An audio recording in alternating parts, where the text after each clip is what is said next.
Bonjour à tous.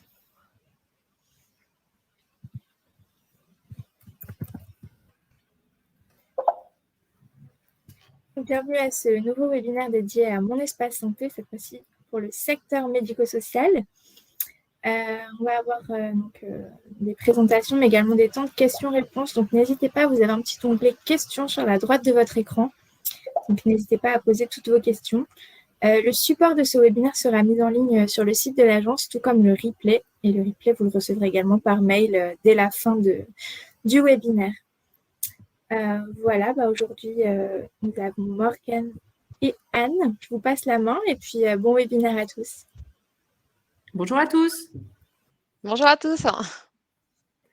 Alors, on va démarrer. Donc, je suis Morgane Berthelot, je fais partie de l'Agence du numérique en santé et donc je travaille plus particulièrement sur les enjeux du secteur médico-social. Anne, je te laisse te présenter rapidement. Merci Anne Laurin. Je suis également à l'Agence du numérique en santé et je suis le projet Mon Espace Santé. Alors, on va démarrer par quelques éléments de contexte, plus particulièrement sur l'explicitation, on va dire, de où se situe mon espace santé dans la démarche d'ensemble de la feuille de route du virage numérique et du Ségur numérique pour le secteur médico-social. On va passer ensuite à une séquence 2 où on vous parlera plus particulièrement de tout ce qui se fait actuellement sur mon espace santé, donc une présentation assez générale on enchaînera ensuite sur les enjeux pour le secteur médico-social et la troisième séquence qui s'ouvrira sur toute la phase de concertation qui est en cours sur mon espace santé. Tu souhaites ajouter quelque chose, Anne, sur l'ordre du jour ? Non, c'est parfait. En tout cas, on va laisser une grande place aux questions-réponses. Donc, vraiment, n'hésitez pas à commencer à les mettre dans l'onglet questions et on aura un grand temps d'échange pour y répondre. On va démarrer avec quelques éléments de contexte. Alors, on vous a présenté sur cette planche quelque chose que vous avez déjà dû voir. Donc, c'est un schéma qui est utilisé dans le cadre du Ségur numérique en santé. L'objectif, en effet, du Ségur, c'est de générer des usages d'échange et de partage de données de santé, c'est de maximiser ces usages par les professionnels de santé du secteur, on va dire, donc sanitaire, mais aussi du secteur social et médico-social, et tout ça au bénéfice de la personne, du patient, de l'usager qui se situe au milieu. Et on voit que donc sur cette planche, sur ce schéma, figure au milieu mon espace santé couplé au dossier médical partagé. Et donc, c'est une mesure phare dont on va vous parler, donc avec une généralisation prévue au 1er janvier 2022 et qui va permettre à l'usager d'avoir un rôle très actif pour faire en sorte que justement ces échanges et ce partage entre professionnels au bénéfice du patient puissent devenir une vraie réalité et on puisse passer donc à des volumes très importants d'échanges de documents et de partage de documents. Sur ce schéma, donc, figurent différentes sphères, différents acteurs, et tout ça dans une logique de parcours au bénéfice de la personne. On va voir donc des acteurs qui interviennent au niveau des établissements de santé, de la pharmacie, des laboratoires de biologie, des établissements et services médico-sociaux et sociaux, des acteurs de l'imagerie médicale et de la médecine de ville. On a symbolisé avec des petits icônes les 4 grandes priorités qui sont les priorités du Ségur sur lesquelles le Ségur numérique en santé met plus particulièrement l'accent.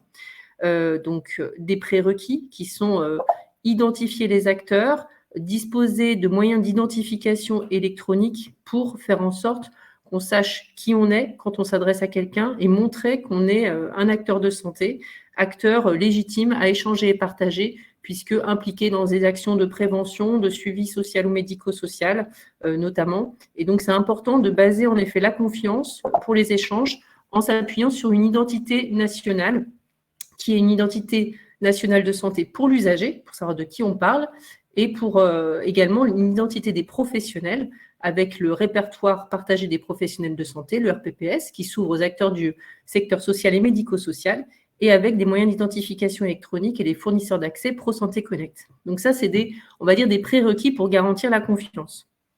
Quand on va parler en effet d'échange et partage, on va utiliser l'espace de confiance MS Santé qui va permettre en effet d'échanger des documents entre professionnels et désormais également avec la personne, avec l'usager. C'est un des services de mon espace santé.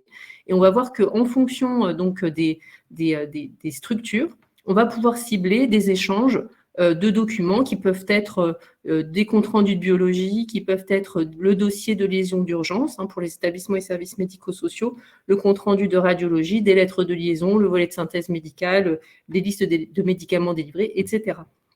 Donc voilà pour le volet échange. Et puis le volet partage avec le dossier médical partagé qui va être finalement le coffre-fort de la personne dans lequel il pourra référencer un certain nombre de documents importants et dans lesquels les professionnels vont également pouvoir se retrouver les éléments importants en effet pour le parcours de la personne. Donc voilà ce qui symbolise un petit peu l'ensemble de la dynamique Ségur avec une volonté de maximiser les échanges et le partage au bénéfice de la personne et qui va embarquer en effet toutes les sphères. Alors plus particulièrement sur le secteur médico-social, donc le Ségur numérique est une des mesures, donc une mesure historique qui permet de mobiliser un financement sans précédent pour accompagner le secteur sur les 2 milliards d'euros qui ont été débloqués pour accélérer ces usages du numérique en santé. On a 600 millions d'euros qui adressent plus particulièrement le secteur social et médico-social.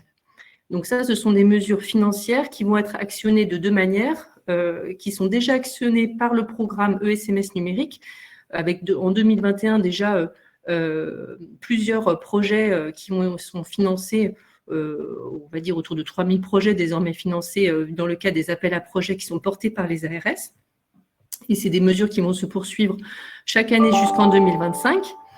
Et un complément, donc une mesure complémentaire qui va venir renforcer le volet logiciel avec le système ouvert et non sélectif qui est en train d'être préparé, donc pour lesquels des instructions sont en cours de manière rapprochée avec les industriels du secteur pour définir les barèmes, les règles du jeu et qui va permettre de mettre en place un arrêté de financement pour faire en sorte que les éditeurs puissent être également bénéficiaires d'un financement pour la mise en conformité de leurs solutions.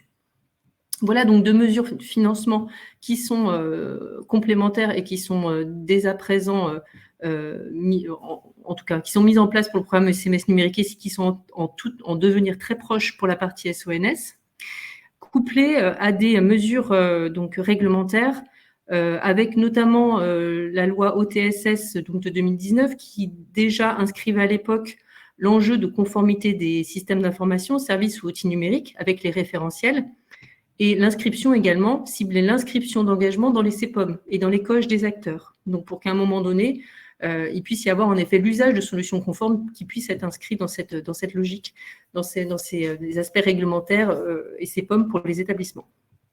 Couplé donc aussi à des mesures qui concernent l'opposabilité des référentiels. Donc ça concerne plus particulièrement l'INS avec depuis l'été donc le référentiel d'identito-vigilance qui est opposable, le guide d'implémentation et le référentiel INS. Donc 3 documents qui sont opposables aux industriels aussi, aux acteurs. Voilà, donc les référentiels deviennent opposables au fur et à mesure donc par référentiel. Et également des mesures complémentaires qui permettent également d'encadrer l'usage de l'AMS Santé et du DMP pour les professionnels de santé et acteurs des établissements et services médico-sociaux. Donc, il y a des leviers à la fois de financement et des leviers réglementaires qui sont actionnés, qui sont mis en œuvre pour permettre le développement du numérique dans le secteur médico-social. Une dynamique de task force s'est mise en place, donc c'est la modalité de travail qui a été actionnée dans le cadre du Ségur numérique pour l'ensemble des acteurs qu'on a ciblés tout à l'heure, avec une logique de couloir, une logique sectorielle, permettant justement d'adresser un certain nombre d'acteurs du secteur et d'identifier les usages majoritaires que nous allons pouvoir cibler et avec plusieurs objectifs donc pour lesquels le médico-social a tout particulièrement contribué. Le médico-social fait partie d'une de ces task force qui s'est réunie à partir du 2e trimestre et qui a permis donc de faire émerger un certain nombre d'actions et surtout de définir des exigences pour les solutions de dossiers usagers informatisés en ESMS qui allaient être la base du référencement du Ségur et du système ouvert non sélectif. Alors, si on regarde plus particulièrement l'objectif de ces task force, l'objectif était de réunir dans un calendrier extrêmement resserré une petite équipe représentative du secteur et qui, donc, à la fois des acteurs métiers, des acteurs institutionnels et des industriels du secteur, donc organisés sous une dominante métier. Pour le médico-social, 3 task force se sont réunies sur le 2e trimestre, côté grand âge, côté handicap et côté domicile. Et l'objectif était d'analyser les pratiques, d'identifier les données qui étaient amenées à être échangées ou partagées, identifier les freins techniques, les freins organisationnels, mais aussi les leviers et établir un plan d'action pour justement identifier comment est-ce que les usages d'échange et de partage allaient pouvoir être optimisés, allaient pouvoir être maximisés dans chacune de ces structures. Donc, c'est des choses qui ont été mises en place donc, et qui se sont déroulées sur 3 task force sur le 2e trimestre. Et 2 nouvelles task force sont en train d'être conduites sur l'ouverture au social avec la protection de l'enfance et les personnes en difficulté spécifiques depuis le mois de septembre-octobre et jusqu'à la fin de l'année. Donc, ce qui a émergé de ces task force, c'est, comme je le disais, des spécifications de référencement, un dossier de spécification de référencement qui donc s'adresse aux industriels du secteur.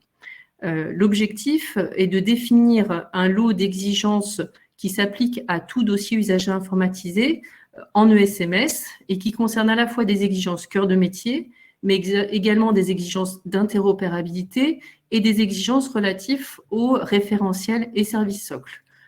Chaque éditeur va devoir en effet satisfaire ces exigences pour prétendre à être référencé dans le cadre du Ségur et derrière ouvrir la voie à un enjeu de financement dans le cadre du SONS. Les modalités sont en train d'être définies. Donc ça, c'est pour la vague 1, avec une logique en effet progressive, avec un enjeu de définir donc des vagues de référencement avec des périmètres qui sont aujourd'hui un périmètre basé, on va dire, sur un tronc commun d'exigences. Il y a un seul dossier de spécification de référencement aujourd'hui qui est publié pour les éditeurs qui concernent le secteur PA, le secteur PH et le domicile. Et donc, l'objectif, c'est d'aller à une vague 2 qui pourrait peut-être aller vers une phase de différenciation de ces dossiers de spécification de référencement. En allant un cran plus loin, on va peut-être identifier en effet des spécificités par acteur. Comment mon espace santé aujourd'hui est inscrit dans ces DSR pour la vague 1 ? Eh bien, on l'a sous 2 angles finalement.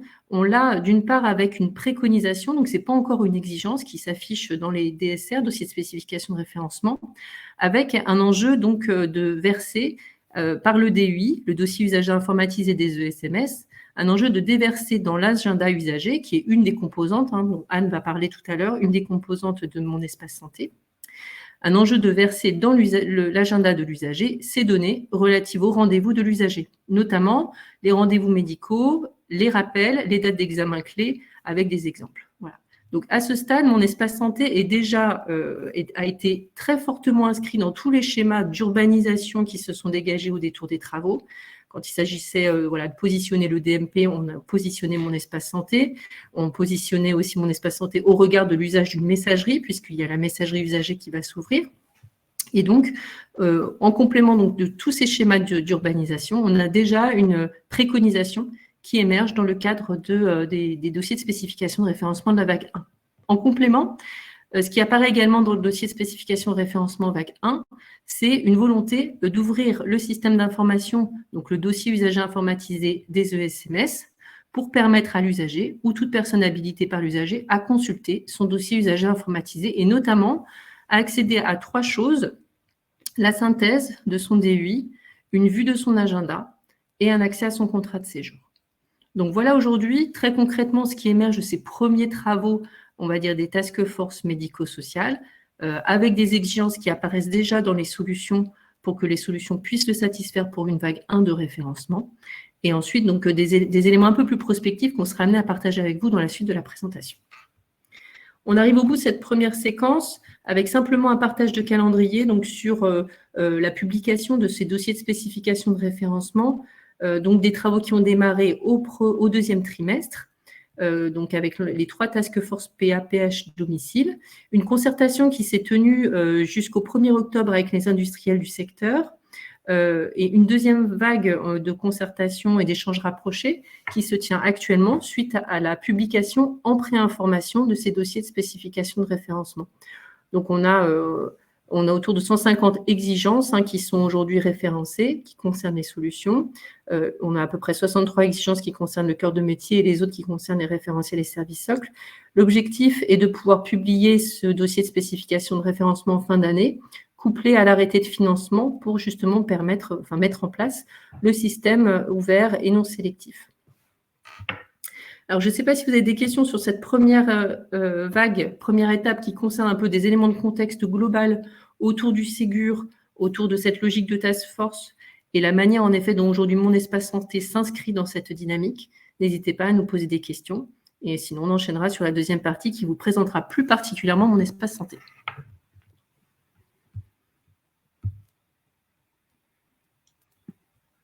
Je ne vois pas de questions, mais je crois qu'il y en a peut-être une qui est en train d'arriver.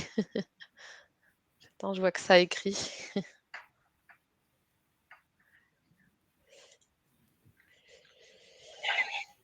Alors, je vois 2 questions. Est-ce que sur ce site, il faut attendre le 1er janvier 2022 pour s'y inscrire? On va y revenir. Donc, Mon Espace Santé, en effet, c'est un service qui va se généraliser au 1er janvier 2022. Il y a aujourd'hui des pilotes, et Anne va vous en parler plus en détail juste après, qui expérimentent donc actuellement Mon Espace Santé. Et quelles sont les exigences cœur de métier? Alors, ces exigences, donc, on ne va pas pouvoir vous les lister tout de suite, elles sont au nombre de 63.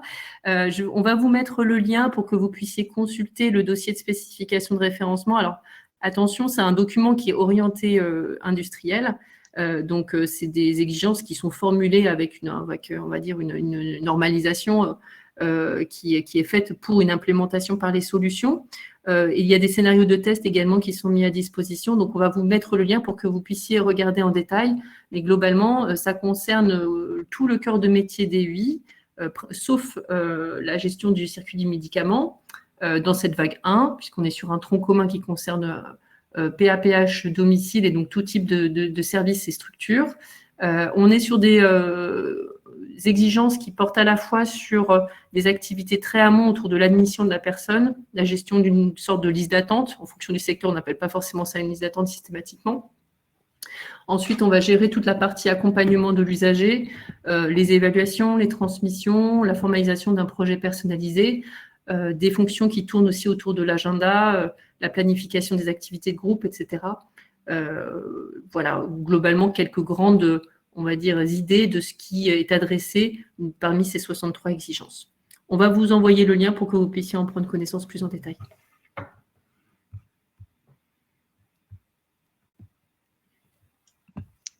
Parfait, je pense qu'on peut passer à la suite du coup. Donc voilà, on va entrer dans la séance où on va vous présenter un peu plus en détail ce qui se cache derrière Mon Espace Santé. Donc on va commencer par un petit film pour vous présenter ce nouveau service emblématique de la feuille de route du numérique en santé. Et puis ensuite, je reviendrai un petit peu dans le détail avant notre temps d'échange.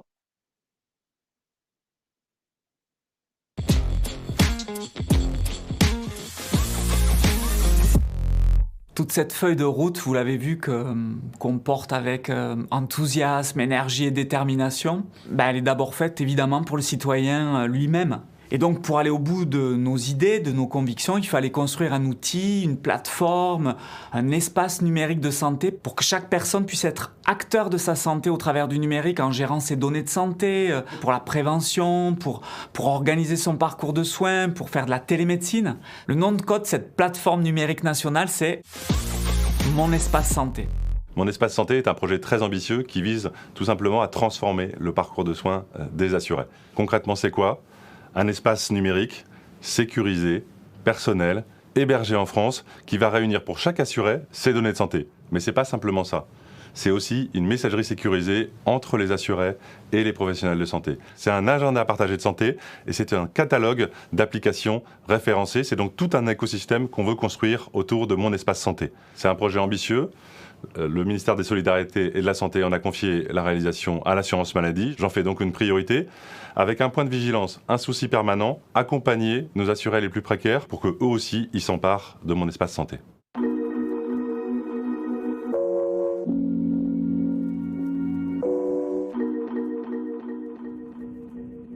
avec la création de Mon Espace Santé, mettant le patient au cœur du dispositif, en lui permettant d'être un véritable acteur de sa santé, tout autant que de l'ensemble du système, la stratégie numérique en santé donne un nouvel élan à la démocratie sanitaire. Créer du lien pour que chaque usager de la santé se sente soutenu et accompagné. Rapprocher et faire participer tous les acteurs pour plus d'humanisme, afin qu'aucun citoyen ne soit laissé de côté. C'est l'éthique que nous portons au sein de la stratégie du numérique en santé.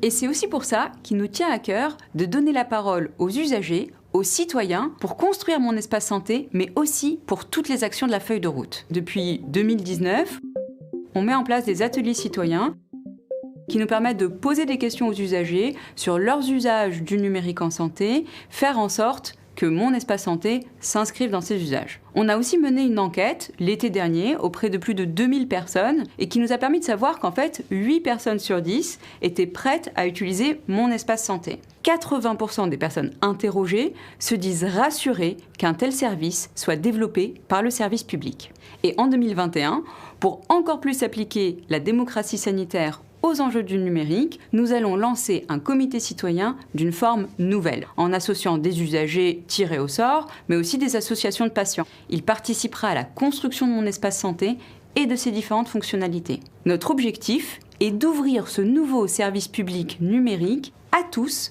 par défaut, dès le 1er janvier 2022.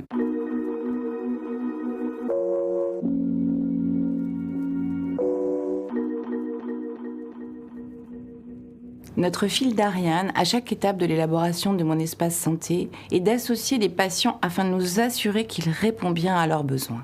Pour illustrer les nombreuses possibilités offertes par Mon Espace Santé, prenons un exemple. Celui d'une patiente diabétique qui a une fracture opérée de la cheville, qui déménage et qui du coup se retrouve prise en charge par un nouveau médecin traitant. Grâce à Mon Espace Santé, cette patiente pourra facilement partager son historique médical avec son nouveau médecin. Dans son dossier médical, elle peut renseigner des informations sur son parcours, son historique. En les photographiant, elle peut déposer des documents médicaux qu'elle a chez elle, tels que son compte-rendu d'hospitalisation, son compte-rendu opératoire lors de la fracture de sa cheville. Pour y trouver les résultats de son bilan de diabète, il lui suffit de demander à son diabétologue qui lui transmettra ces informations grâce à la messagerie sécurisée de Mon Espace Santé. Elle pourra les déposer dans son dossier médical. Dans le cas d'ailleurs de son suivi de diabète, la patiente pourra intégrer automatiquement dans son dossier médical les informations de mesure de la glycémie prises par son lecteur de glycémie connecté, à condition que ce lecteur soit connecté à une application référencée dans le catalogue de services en santé de Mon Espace Santé. Il lui suffit alors juste de choisir l'application, de donner son accord pour le transfert d'informations. Elle peut également commencer à remplir son carnet de vaccination électronique que le médecin pourra aussi compléter si besoin. Ainsi, son nouveau médecin traitant disposera de toutes les informations nécessaires pour la prendre en charge. Bien plus que les informations médicales, Mon Espace Santé propose aussi des outils qui permettent d'organiser son parcours de santé.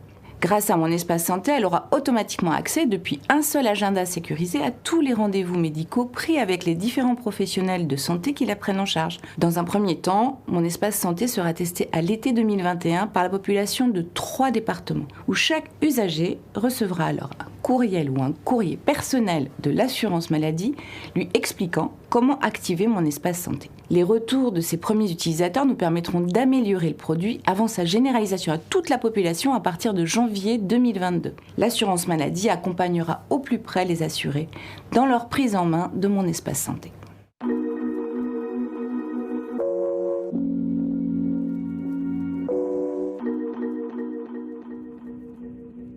Alors, pour réussir un projet aussi ambitieux, aussi important, il faut que tout le monde apporte sa pierre à l'édifice. Évidemment, nous, pouvoir public, il faut qu'on définisse ce cadre interopérable, sécurisé, éthique, que Mon Espace Santé soit demain accessible à tous, mais il faut aussi que les industriels d'une part, ils mettent leurs solutions en conformité, et puis d'autre part, ils créent des services numériques à valeur ajoutée métier qui soient innovants, que ce soit des start-upers, des grands groupes, des PME. Il faut que les établissements de santé, les professionnels de santé, ils s'approprient ces outils, qu'ils alimentent le dossier médical partagé, qu'ils échangent les données de santé avec le citoyen via une messagerie sécurisée. Et puis, il faut enfin que les patients, les associations de patients, les citoyens se saisissent de mon espace santé, se l'approprient, qu'ils aident leurs concitoyens à se l'approprier quand ils sont plus éloignés du numérique, pour qu'enfin tous, on soit acteurs de notre santé. C'est indispensable parce que si on échoue, d'autres le feront à notre place. C'est vraiment là notre souveraineté numérique qui est en jeu et derrière la modernisation du système de santé dans un cadre de valeurs qui nous semble à nous, société, citoyens, acceptable. Donc on n'y arrivera pas sans vous, on compte vraiment sur vous et vous pouvez compter sur nous.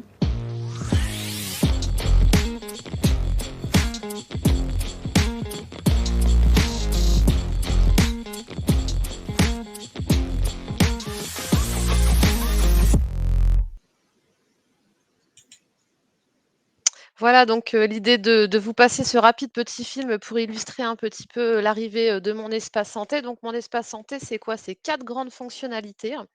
D'abord, la brique dossier médical, donc qui s'appuie sur, le DMP, historique, hein, dans lequel on va retrouver l'ensemble des documents, du patient. La messagerie sécurisée, citoyenne, donc la messagerie sécurisée pour l'ensemble des usagers, sous un format unique, hein, le matricule INS @patient.mssanté.fr. Donc ce sont ces 2 briques, hein, qui, sont expérimentées, actuellement sur les territoires pilotes, hein, on va y revenir.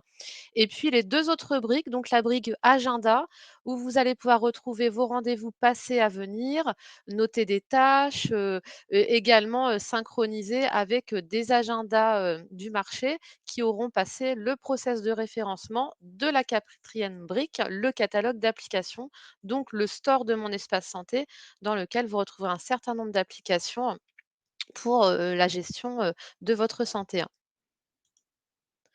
Donc le rappel rapide du contexte réglementaire, donc c'est la loi, OTSS de juillet 2019 qui, introduit les grands principes de fonctionnement, de mon espace santé, hein, avec notamment, le principe de création automatique que je vais vous redétailler un petit peu plus loin, le fameux principe, d'opt-out.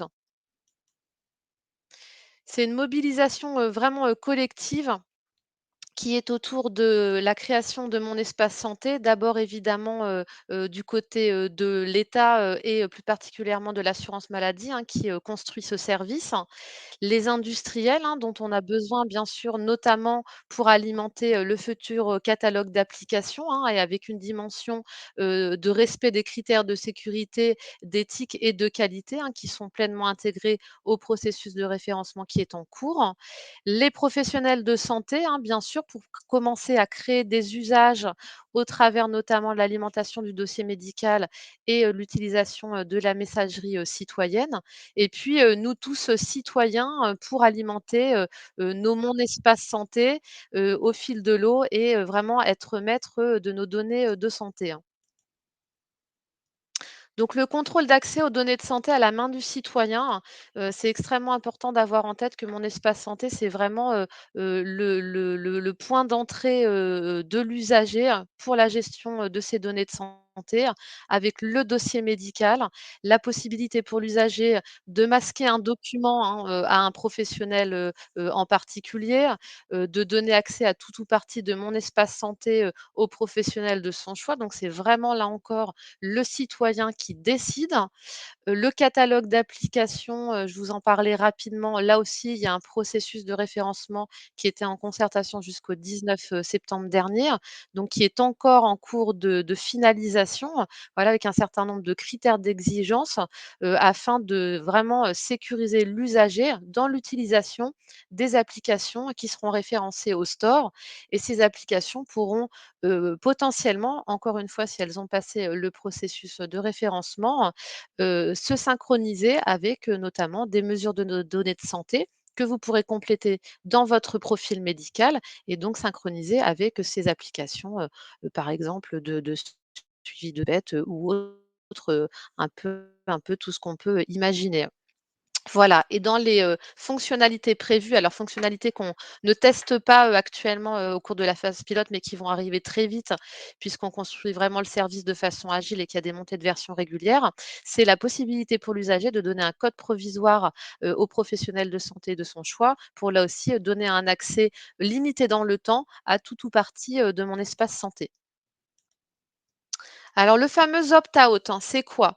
Là, on a vraiment un changement de paradigme. Si vous vous souvenez, à l'époque du DMP, il fallait, demander le consentement du patient, il fallait vraiment procéder à une création, voilà, qui se faisait au travers, des établissements de santé, par exemple, et cetera.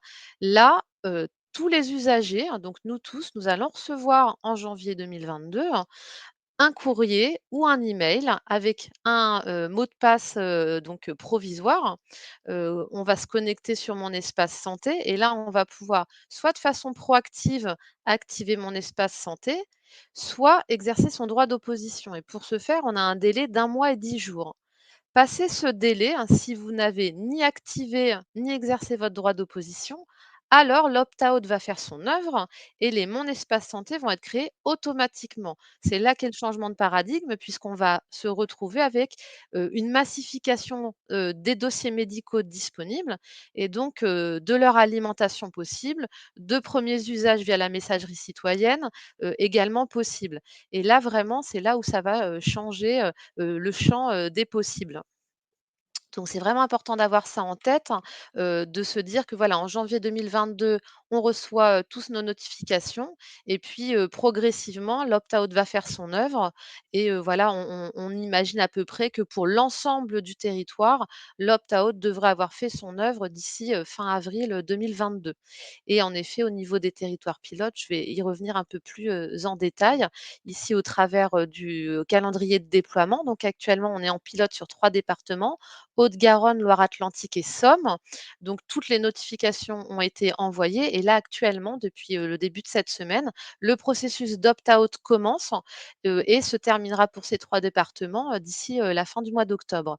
Donc on voit, déjà, actuellement nous dans les chiffres qu'on a une augmentation significative de l'alimentation, du DMP, pour ces départements et qu'évidemment ça va aller crescendo grâce, à, la création automatique et à l'opt-out.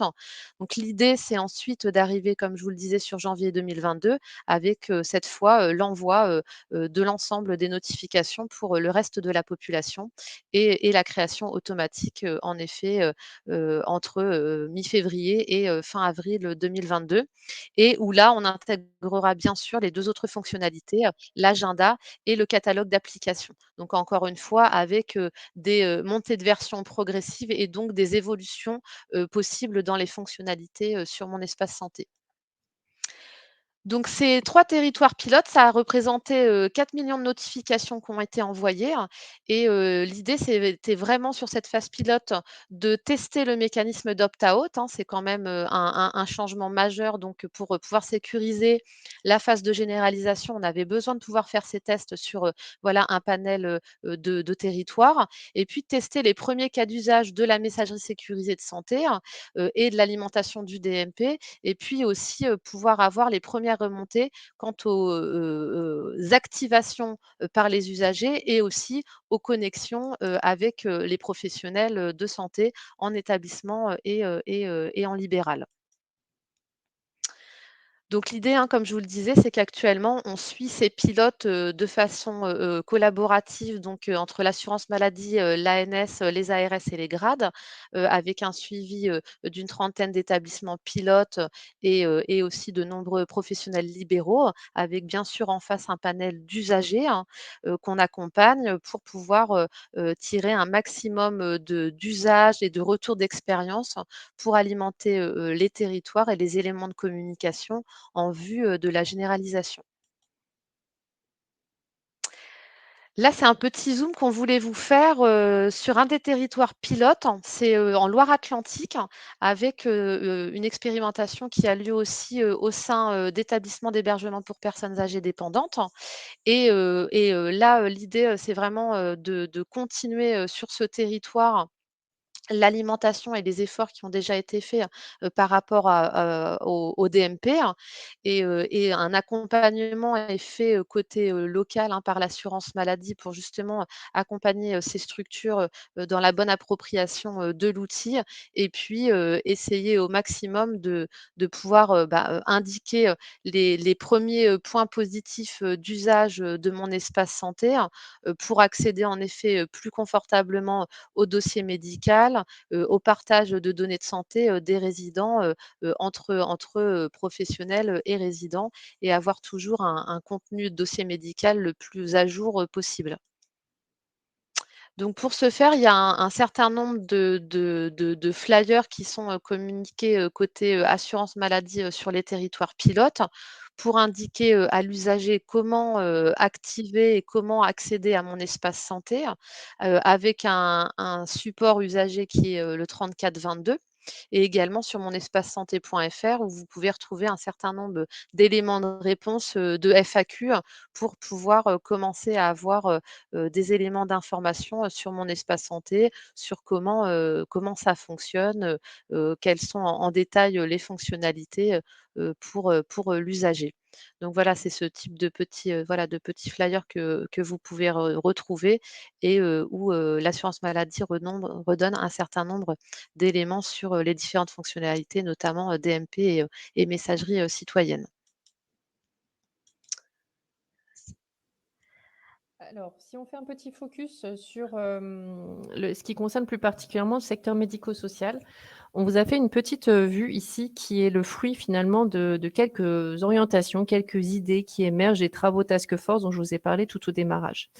Donc on s'est posé la question en effet de la place que pourrait avoir mon espace santé par rapport à un certain nombre de cas d'usage qu'on pourrait rencontrer autour de la personne âgée, personne en situation de handicap, que son suivi soit fait en établissement ou à son domicile. Donc on partage ça avec vous, c'est une matière un peu brute, et l'objectif c'est justement que ça puisse enrichir, puisqu'on on est dans une phase de concertation, donc il faut forcément ne pas se priver d'avoir des bonnes idées. Donc voilà, l'idée était en tout cas de partager avec vous aujourd'hui les premiers retours qui avaient pu être partagés. Si on regarde plus particulièrement l'axe dossier médical partagé, ce qui a émergé, c'est la possibilité pour la personne de déposer ou de consulter dans son DMP les CERFA, les notifications MDPH qui sont liées à l'ouverture des droits de l'usager pour un enjeu de facilitation des démarches. Donc, c'est un petit peu utiliser finalement le dossier médical partagé avec sa fonction d'entrepôt de documents pour qu'on puisse y déposer de nouveaux documents qui n'étaient pas prévus jusqu'à présent. On était sur plutôt du suivi, on va dire, par des professionnels de santé avec des documents qui étaient plutôt orientés, donc des documents produits par des médecins ou des infirmiers ou des kinés, etc. Là, l'objectif, c'est de pouvoir ouvrir le dossier médical partagé à des professionnels qui sont inscrits dans une logique de suivi et d'accompagnement de la personne dans son suivi social et médico-social, et donc de pouvoir inscrire de nouveaux documents. Et donc, ces documents du type CERFA ou notification pouvaient être pertinents. En tout cas, c'est ce qui a émergé des task force pour que la personne, elle puisse les avoir, entre guillemets, sous la main, et que ça puisse être aussi un document partagé dans son DMP auprès des professions concernées et qu'il puisse en effet pouvoir la consulter. Deuxième axe concernant le DMP, c'était plus une interrogation ou en tout cas un point d'attention. À partir du moment où on inscrit en effet de nouveaux documents dans le DMP, bien, il faut qu'on puisse être vigilant sur les règles d'archivage de ces documents et donc combien de temps on va devoir en effet les conserver avec les contraintes réglementaires qui sont propres à ces documents. Troisième axe qui concerne le partage d'accès, je crois qu'il y avait une question sur cet axe-là. Un enjeu, en effet, de partager l'accès pour l'aidant ou la personne de confiance, donc sous réserve du consentement de la personne accompagnée. Donc aujourd'hui, c'est quelque chose qui ne sera pas possible immédiatement au 1er janvier 2022. Ça nécessite une inscription dans un cadre législatif.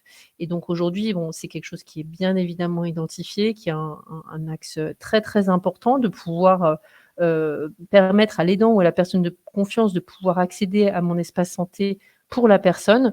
C'est pas quelque chose qui va être possible sans avoir un cadre juridique qui le permet. Pour autant, des choses qui sont possibles déjà pour les parents et les enfants, pour les enfants donc qui sont mineurs, ça c'est déjà quelque chose d'automatique. Et puis il y a des possibilités également pour les aidants professionnels en utilisant par exemple des services du type Aidant Connect qui permettent en effet d'accéder à un certain nombre de services pour la personne, tout ça étant encadré voilà, à partir du moment où les services utilisent France Connect. Voilà quelques pistes, mais en tout cas, voilà, il y a un sujet qui reste à traiter et qui nécessite un cadre législatif, c'est l'accès de l'aidant ou de la personne de confiance. Alors, concernant l'agenda, c'est quelque chose qu'on avait déjà donc partagé sur un enjeu, en effet, de consolider les rendez-vous qui sont émis donc du dossier usager informatisé notamment, mais pas que, d'avoir une vue consolidée, en tout cas, des rendez-vous de la personne. Rendez-vous médicaux, rappel, date d'examen, en respectant les consignes d'interopérabilité qui sont posées dans le cadre d'interopérabilité, puisqu'il y a un volet qui s'appelle agenda partagé.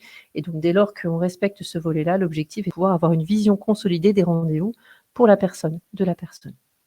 Si on regarde ensuite le volet messagerie sécurisée, donc une cible d'usage serait pour la transmission de la notification de la demande d'orientation de la MDPH vers la personne. Donc ça, c'est quelque chose en effet qui pourrait être envisagé, c'est d'utiliser la messagerie sécurisée usagée, donc un acteur comme la MDPH qui pourrait, plutôt que d'envoyer la notification au format papier ou en couplant l'envoi papier, en tout cas de pouvoir l'avoir au format dématérialisé et d'utiliser la messagerie usagée en ce sens. Pour également dans le processus d'orientation, dans le champ que ce soit handicap ou grand âge, préparer l'admission d'un usager en ESMS qui permettrait de faciliter la transmission des pièces nécessaires à l'admission de la personne.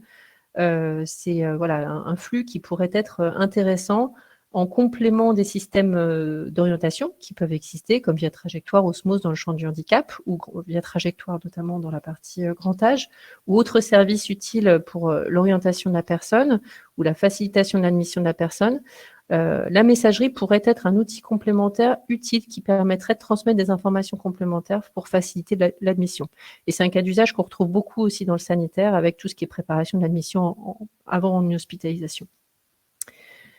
Enfin, une remarque qui a été soulevée, c'est d'aller de plus en plus vers des enjeux de structuration de l'information. Envoyer des mails, c'est plutôt envoyer des documents et des documents si possible structurés. Parce qu'à un moment donné, si l'usager décide en effet de positionner le document qu'il a reçu via messagerie sécurisée dans son DMP, ça a du sens aussi qu'on prépare sa structuration, qu'il soit structuré, puisque derrière, au niveau des professionnels aussi, ou de l'accès à l'information, la structuration va générer beaucoup plus de valeur ajoutée. Dernier axe, sur le catalogue d'applications, un enjeu en effet de travailler sur une fédération d'un certain nombre de portails d'accès usagers. On le voit plus particulièrement donc, dans le champ du handicap, où on a beaucoup en effet de services qui peuvent proposer des accès usagers, que ce soit au sein des départements MDPH, que ce soit au niveau national avec Mon Parcours Handicap, que ce soit dans les services issus des orientations. Et donc l'idée, ce serait de pouvoir à un moment donné permettre une forme de fédération des accès pour que l'usager puisse s'y retrouver plus facilement. Donc, avec soit une application qui serait référencée au store et qui permettrait en effet de gérer ces différentes démarches, ou que via Mon Espace Santé, en tout cas, l'usager puisse facilement s'y retrouver et derrière accéder soit via la messagerie usagée, voilà, puisse décliner des actions plus facilement pour lui. Parmi les cas d'usage qui ont été identifiés, c'était le dépôt de la demande en MDPH ou d'admission en EHPAD, la prise de contact avec le SMS, la préparation de l'admission, la signature du contrat. Voilà, différentes manières dont la personne va pouvoir interagir et pour lesquelles des portails existent déjà. Donc, on a un enjeu d'urbanisation, on va dire, autour de tous ces portails avec Mon Espace Santé. Un enjeu qui a émergé également de penser à la signature électronique, puisqu'un cas d'usage serait la possibilité de transmettre le contrat signé de la personne en vue de son admission. Et donc, ça fait apparaître l'enjeu de signature électronique. Donc, c'est un point également qui a émergé lors des discussions. Voilà globalement le panorama des quelques cas d'usage qui ont émergé. En complément, on voulait vous parler de l'ouverture du dossier médical partagé aux acteurs de la sphère sociale et médico-sociale. Donc, c'est un travail qui est en cours, qui donne lieu à des échanges avec les principales fédérations d'acteurs du secteur et pour lesquels un décret va être en préparation dans le cadre de Mon Espace Santé et devrait permettre d'ouvrir cette matrice d'habilitation du DMP qu'on vous a positionnée sur la droite.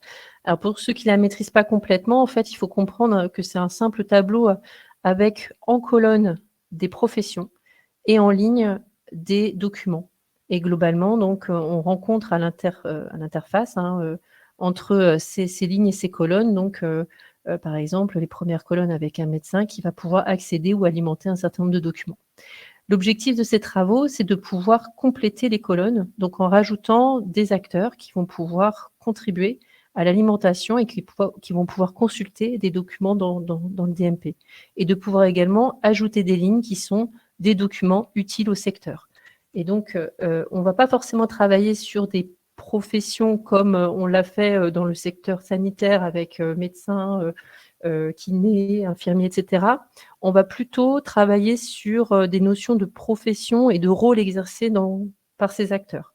Typiquement, pour donner un exemple, c'est ce que je citais tout à l'heure dans une réponse aux questions, une auxiliaire de vie sociale pourrait se retrouver derrière une logique de professionnel exerçant des fonctions d'accompagnement à la vie sociale, professionnelle et éducative, par exemple. On pourrait retrouver des éducateurs spécialisés également dans les fonctions. On n'aurait pas forcément des professions citées nominativement comme ça, mais vraiment des groupes de rôles qui ouvriraient la voie à un accès à des documents de liaison, aux dossiers de liaison d'urgence, aux projets personnalisés, par exemple. Voilà, tout ça, ce sont des travaux qui sont en cours et qui vont donner lieu à une grande phase de concertation en vue d'une inscription donc, dans le décret Mon Espace Santé. Est-ce que vous avez des questions sur cette étape? J'imagine qu'il y a beaucoup de choses que ça a fait émerger pour vous. Oui, il y a plein de questions, Morgane. Mon Espace Santé, je me dis, est-ce qu'on passe le petit film très court et après on bascule sur les questions? Ok, comme ça va nous permettre de regarder les questions pendant ce temps-là. Merci beaucoup. Ça marche, on fait ça.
Voilà, du coup, je vous propose qu'on passe aux questions qui, en effet, sont nombreuses. Je commence par le chat, comme ça, après, je basculerai dans questions. Et si certains ont des nouvelles questions, merci de les mettre dans questions.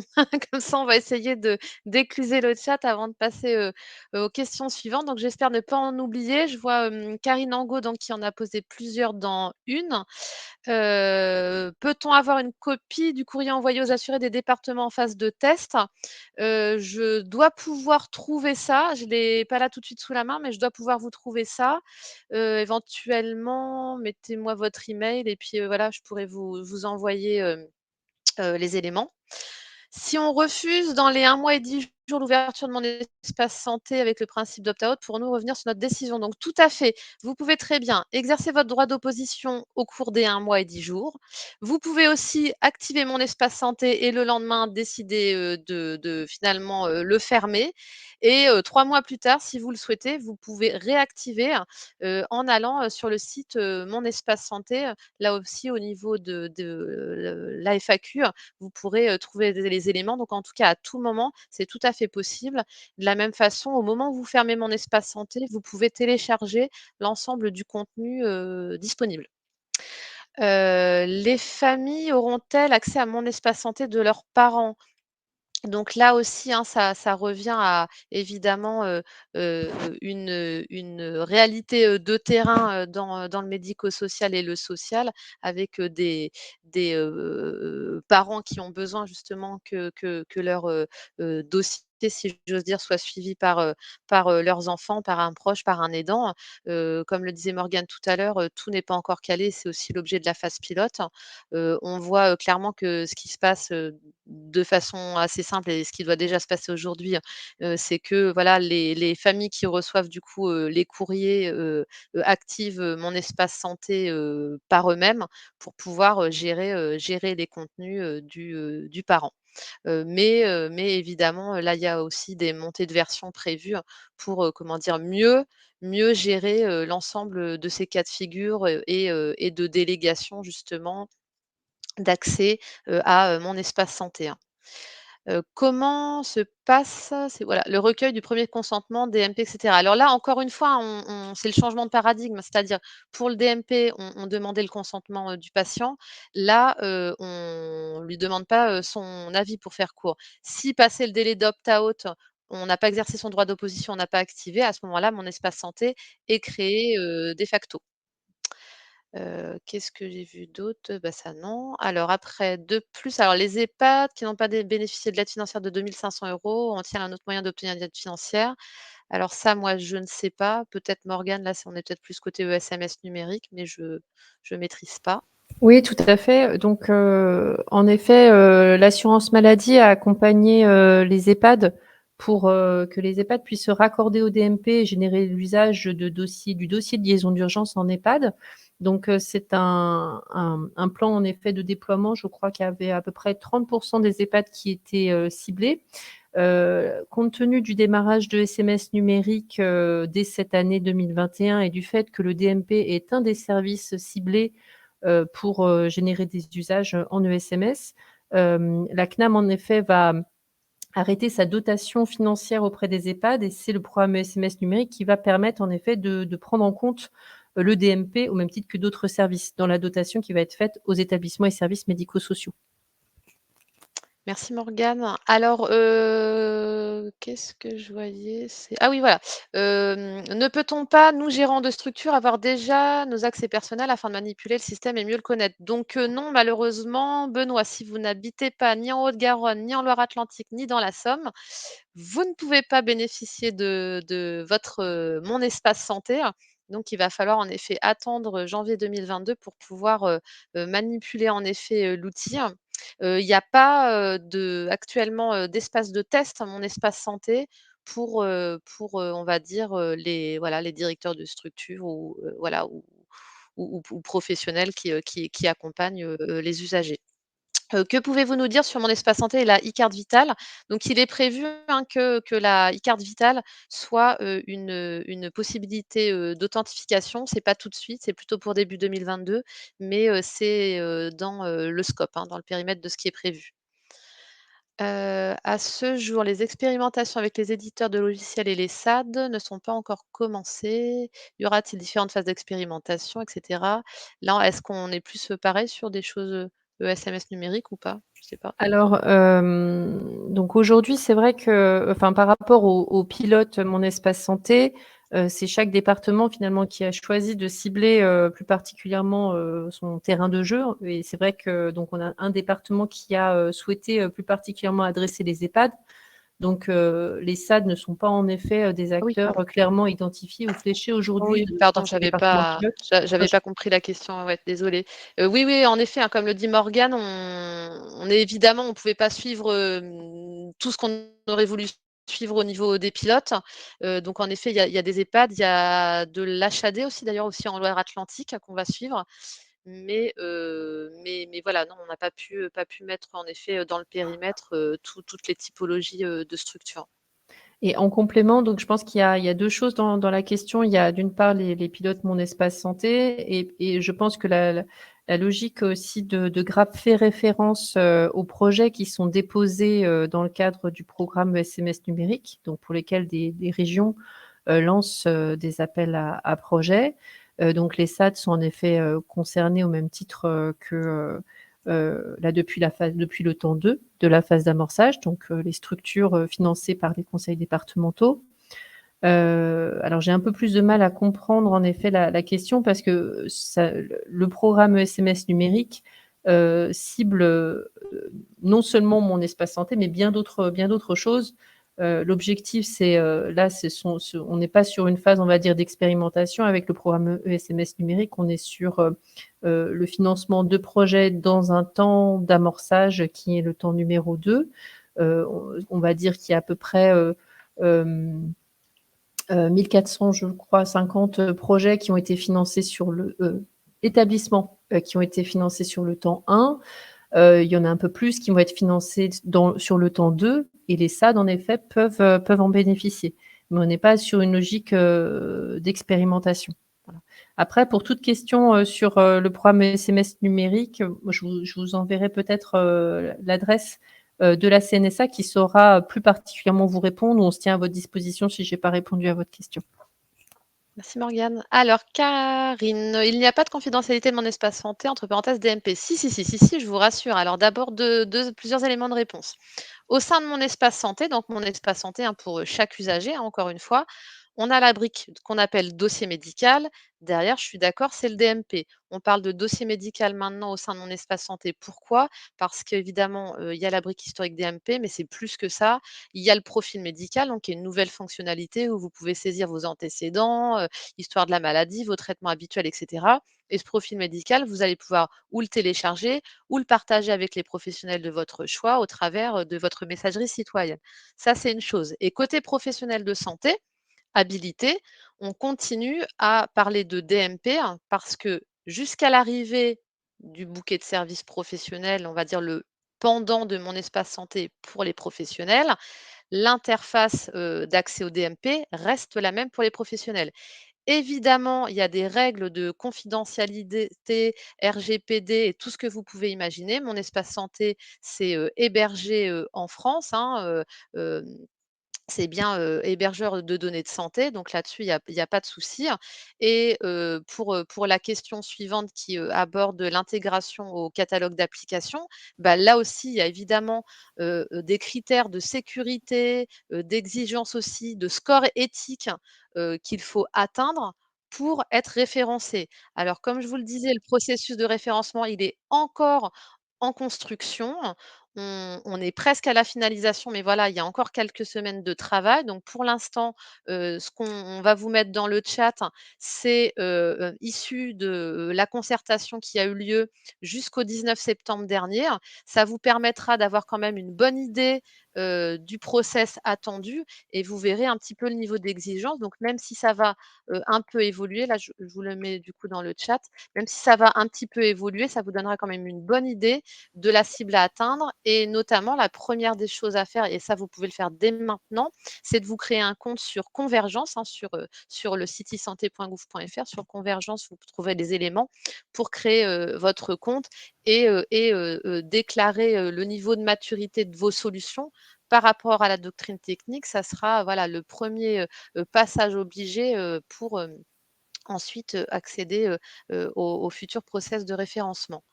Alors, je passe sur questions et je vais commencer, je crois, par le haut. Oui, c'est ça.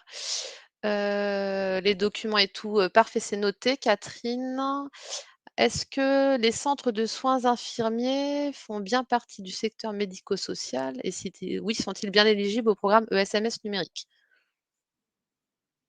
Alors oui, alors centre de soins infirmiers, il faut que je regarde précisément l'appellation centre de soins infirmiers. Nous, on était, en fait, il faut qu'on se raccroche au CASF qui précise en effet les établissements et services médico-sociaux qui sont éligibles au titre du programme ESMS numérique. Il faut qu'on regarde de manière plus détaillée s'ils sont dedans.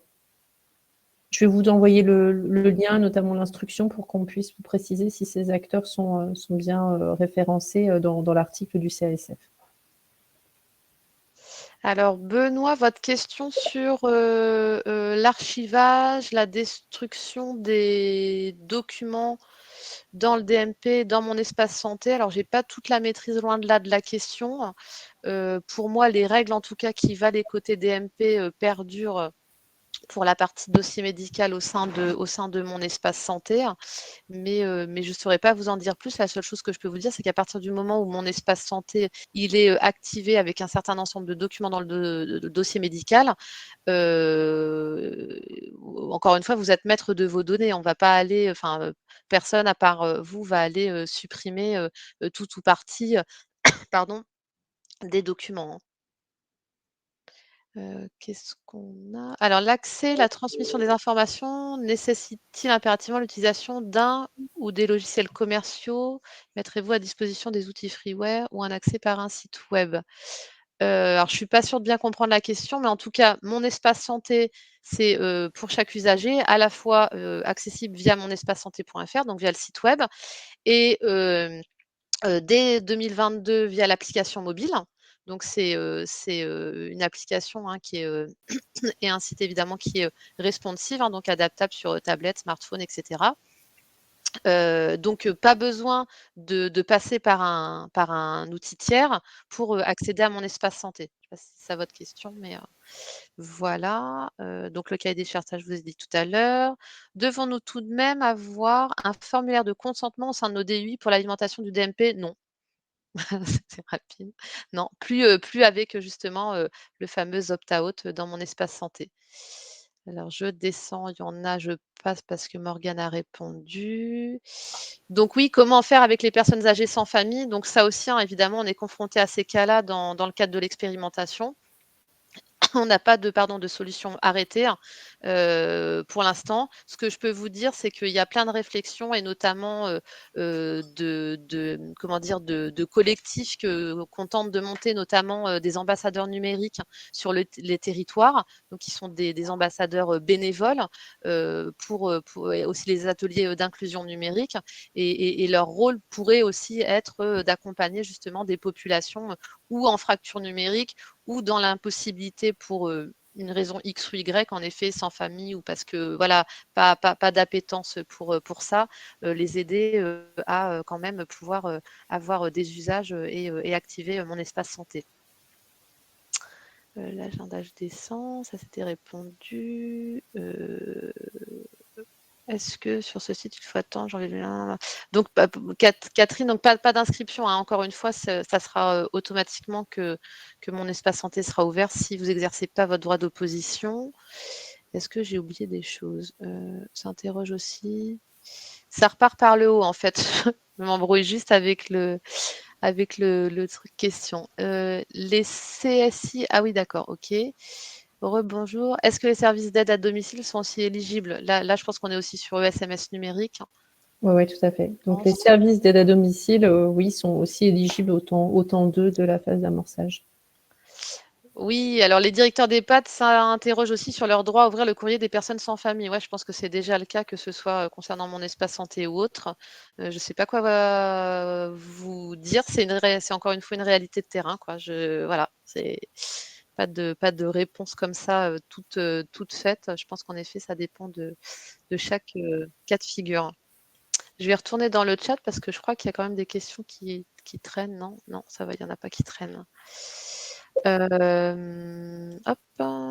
Alors, est-ce qu'un professionnel de santé doit-il absolument passer par son outil métier pour accéder au DMP ou une interface web sera fournie? Alors, actuellement, les professionnels autorisés peuvent soit passer par leur logiciel métier s'il est, comment dire, avec les bonnes versions pour accéder au DMP, soit passer par le web DMP. Donc ça fonctionne toujours et ça va fonctionner comme tel jusqu'à ce que les professionnels aient ce qu'on appelle le bouquet de services pro. Je vous le disais très rapidement tout à l'heure. C'est pour faire, avec plein de guillemets, le pendant de mon espace santé, mais pour les professionnels. C'est en fait le futur portail, par lequel passeront les professionnels habilités pour accéder, au dossier médical, à un store dédié aussi côté professionnel. Tout ça n'est pas sec et vous pouvez retrouver, de premiers éléments de réponse. Je vais vous mettre ça dans le chat aussi, dans la doctrine technique V 2021 qui est en concertation actuellement et vous avez 2 chapitres, vraiment intéressants sur, je mets ça, voilà, dans la réponse à Nicolas Fauvel. Vraiment intéressant sur justement l'articulation, mon espace santé, DMP historique, messagerie citoyenne et le bouquet de services pro, avec déjà de premiers éléments pour savoir ce que ça couvre. Voilà, ça vous donnera aussi des éléments de calendrier par rapport à ça. Mais voilà, ça va prendre un petit peu de temps, mais je pense qu'on aura, j'espère, une première version courant 2022. Responsable d'un SIAD, je ne vois pas quel type de document nous pourrons insérer dans le DMP patient. Ah, alors là, je ne suis pas suffisamment experte. Est-ce que vous avez des synthèses, des sortes, j'allais dire, de lettres de liaison de prise en charge? Je ne sais pas si Morgane, toi, tu es plus au Oui, je suis en train de regarder en effet ce qui est en train de se dessiner. C'est en effet autour des sujets de lettres de liaison, soit en consultation, soit en alimentation. Il y a peut-être voilà, une vraie question en effet déjà de consulter l'information quand elle est disponible. Il y a un sujet autour du cas d'usage, en effet, d'hospitalisation de la personne ou de passage aux urgences, sur lequel c'est important que vous soyez au courant aussi que la personne, elle a été hospitalisée et que vous puissiez peut-être accéder au document retour qui vous est fait du service des urgences quand la personne revient donc à son domicile. Donc voilà, c'est tous ces documents, on va dire, qui font le lien entre les acteurs. Donc des lettres de liaison, d'entrée, de sortie en ESMS quand il s'agit de peut-être de structures quand la personne est hébergée, documents de liaison d'urgence et puis documents d'évaluation ou projets personnalisés. Donc grilles d'évaluation qui sont liées à vos pratiques quand vous évaluez les besoins, la situation de la personne et que vous élaborez un projet personnalisé pour la personne. Voilà les grands sujets qui pourraient se dessiner. Alors, je ne sais pas si ça vous parle ou si vous avez des remarques à ce sujet, mais sachez en tout cas que concertation va s'ouvrir. Alors, on a encore un petit peu de temps. Je crois qu'on a fait le tour des questions, mais vraiment, profitez-en. N'hésitez pas si vous avez des questions sur ce nouveau service. Sachez aussi que, encore une fois, cette phase pilote, elle va faire l'objet d'un retour d'expérience. C'est vraiment pour nous, là, actuellement, l'occasion de capitaliser beaucoup d'informations et surtout de travailler sur des outils de communication. Je sais qu'il y a une grosse attente sur l'ensemble des territoires, d'autant plus ceux qui ne sont pas pilotes, pour avoir des infos. Donc, on travaille dessus, nous, l'assurance maladie, les grades dans les régions, les ARS, enfin voilà, tout le monde est mobilisé. Donc, on fait on va dire le plus vite possible pour pouvoir constituer un premier socle de communication. Et voilà, on essaiera de communiquer largement sur le sujet. Aussi, j'en profite pendant que voilà, le temps d'avoir des questions pour vous dire qu'a priori en novembre aussi, on a une newsletter des messageries sécurisées de santé à l'ANS et on en fera une spéciale sur mon espace santé en novembre. Alors, on a Benoît, pour les services d'aide à domicile, est-ce que les responsables de secteur pourront avoir un droit d'accès au DMP? Donc ça revient à la matrice, je Oui, pense. c'est ça. Donc, c'est vrai que c'est les responsables de secteur, on aurait tendance à les positionner dans un rôle d'encadrement et d'organisation de l'accompagnement, au même titre que des gestionnaires de secteur, chefs de service. Et donc, pareil, on va aborder un petit peu les mêmes documents que je vous ai cités tout à l'heure, des documents de liaison, notamment par rapport au dossier de liaison d'urgence qui va concerner le domicile. Lettre d'entrée, lettre de liaison de sortie, documents de grille d'évaluation également. Et projet personnalisé, plan personnalisé, ouais, projet personnalisé d'accompagnement. Ouais, tout à Voilà, fait. voilà au global. Le temps qu'il y ait d'autres questions, revenir aussi sur certains points.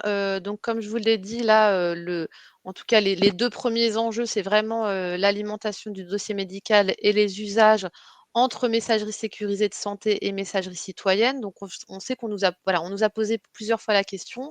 En tant que professionnel habilité à avoir une messagerie sécurisée de santé, c'est bien la messagerie, justement, MS Santé que vous avez habituellement qui va vous servir à amorcer les échanges avec le patient, avec l'usager.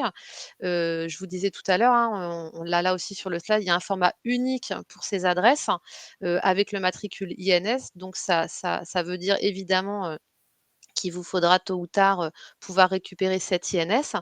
Pour information, si par exemple vos logiciels au moment où ça démarrera, ne récupèrent pas encore l'INS, il y aura, plusieurs possibilités, notamment évidemment, saisir l'adresse manuellement.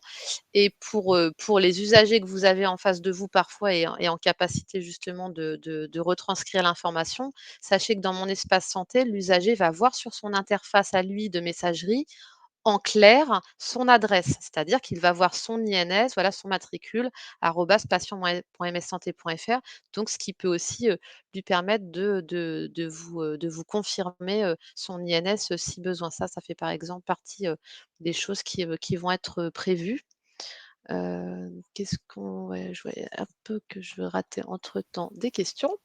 Est-ce qu'il serait possible que nous, directrices, directeurs de sociétés d'aide à domicile, puissent avoir de la documentation pour commencer à en parler à nos bénéficiaires salariés? Bah, complètement, Catherine, c'est exactement ce qu'on est en train de faire. Donc, hésitez pas là encore, pour ceux qui veulent, à nous mettre vos coordonnées email. Comme ça, dès qu'on a les kits, on va dire qu'on appelle, généralisation et qu'on essaiera évidemment de mettre à jour, au fil de l'eau, on vous poussera les éléments avec plaisir. Voilà, plus on est à prêcher la bonne parole, mieux c'est. Donc voilà, si on a votre email, on vous poussera évidemment, avec plaisir, les éléments de langage et un premier support, on va dire généraliste, de présentation. Tic, tic, tic, tic, tic, tic, tic. Alors, un professionnel référencé au RPPS externe à l'ESMS pourra-t-il déposer par exemple un bilan qui sera consultable via notre DIU par un autre professionnel de santé interne? Pas de risque de double saisie si les éditeurs sont interopérables. Attendez, j'essaie de Moi, raccrocher les web. je peux peut-être essayer d'apporter des éléments. Moi, de ma compréhension, en fait, ce que vous mettez dans votre DUI, c'est pas la même chose que vous allez mettre dans le DMP. Il peut y a, et ce que vous avez dans dans le DMP est souvent dans votre DUI. C'est-à-dire que si vous produisez un document pour le mettre dans le DMP, c'est qu'il est avant tout produit dans votre DUI. Donc, en fait, dans le DMP, on ne va pas mettre tous les documents qui sont produits par les acteurs qui suivent en effet le parcours de la personne au fil de l'eau. On va mettre des documents importants qui jalonnent le parcours et qui ont du sens pour un enjeu de partage. Oui, il est possible que vous ayez des documents dans votre DUI et que ces documents soient dans le DMP, mais que ce soit le même document, c'est simplement qu'il est mis en partage avec un plus grand nombre. Donc, je ne sais pas si ça répond à votre question, mais l'idée, c'est en effet qu'on puisse avoir et que parfois aussi, ces documents, ils puissent potentiellement être adressés par la messagerie sécurisée aussi, s'il y a des acteurs qui sont plus à même d'un usage par MS Santé qu'un accès au dossier médical partagé. Voilà, l'échange et le partage se complètent.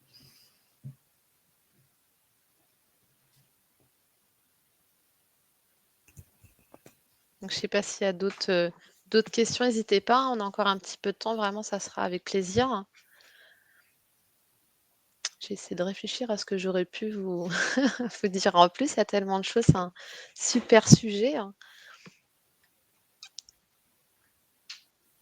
Je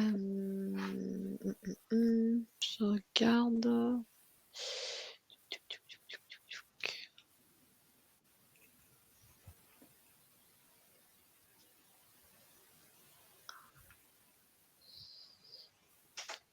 Sinon, on peut peut-être passer à la dernière partie, Anne, qui va Bah être oui, on peut passer, voilà. plus prospective, mais compléter Exactement. aussi. Ouais, Ça va tout à permettre fait. à chacun peut-être de soulever des questions C'est ça. complémentaires. Vous montrer rapidement qu'en effet, vous avez la possibilité de participer, à cette aventure. Il y a notamment la possibilité, hein, de pouvoir, nous demander en effet les supports, hein, comme, vous l'a mis Élodie, vous pouvez tout trouver, hein, sur notre site notamment en replay. Et puis vous avez ici un lien, pour pouvoir participer à la concertation, nationale. Donc voilà un sondage pour, vous exprimer, sur, ce nouveau service, qui arrive à grands pas.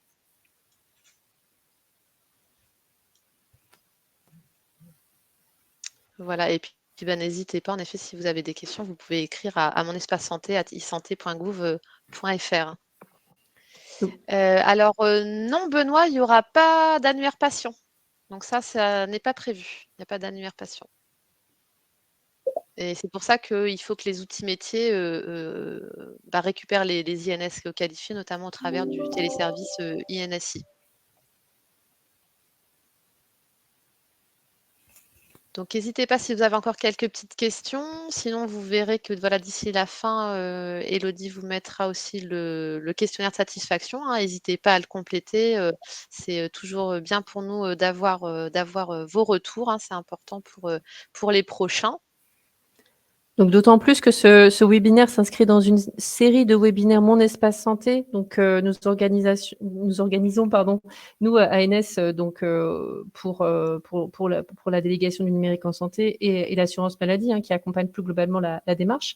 On a proposé en effet d'en faire un dédié pour le secteur médico-social. L'idée que ça puisse appeler peut-être d'autres idées, que ce soit éventuellement fait de cette manière-là au niveau national, mais peut-être avec des focus qui vous intéresseraient au fur et à mesure, en effet, que le sujet soulève des questions. Ou alors également, et ça c'était l'objet en effet de réussir tous ensemble Mon Espace Santé, qu'il puisse y avoir des déclinaisons territoriales, donc à plusieurs échelles, que ce soit au niveau des fédérations, que ce soit au niveau de votre région, au niveau des territoires, les collectifs. Voilà, donc on est vraiment à votre écoute pour vous aider autant que possible dans le fait de diffuser Mon Espace Santé et que chacun puisse se l'approprier en vue de sa généralisation qui va démarrer au 1er janvier. Ouais, tout à fait. Karine, en effet, n'hésitez pas à nous laisser votre adresse, hein. Là encore, bien sûr, on vous partagera les éléments. Et encore une fois, hein, les communications, elles vont avancer. Et je suis bien sûre qu'avec Morgane, dans le temps, avec les évolutions, on aura de nouveau l'occasion de pouvoir échanger avec vous et de vous dire justement qu'il y a des choses qui ont bougé, hein, pour votre secteur au travers de Mon Espace Santé en l'occurrence.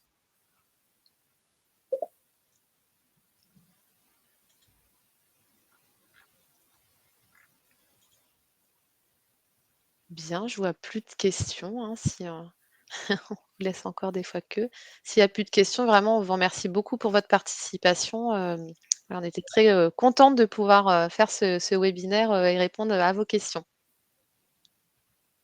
Un grand merci à tous, un grand merci pour votre mobilisation et pour toutes les questions que vous soulevez, parce que ça nous aide, ça nous fait tous progresser collectivement. Et encore une fois, merci pour toutes vos idées pour qu'on puisse vous accompagner au mieux pour la suite. Merci à tous, à bientôt. Merci, bonne fin de journée. Bonne fin de journée à tous.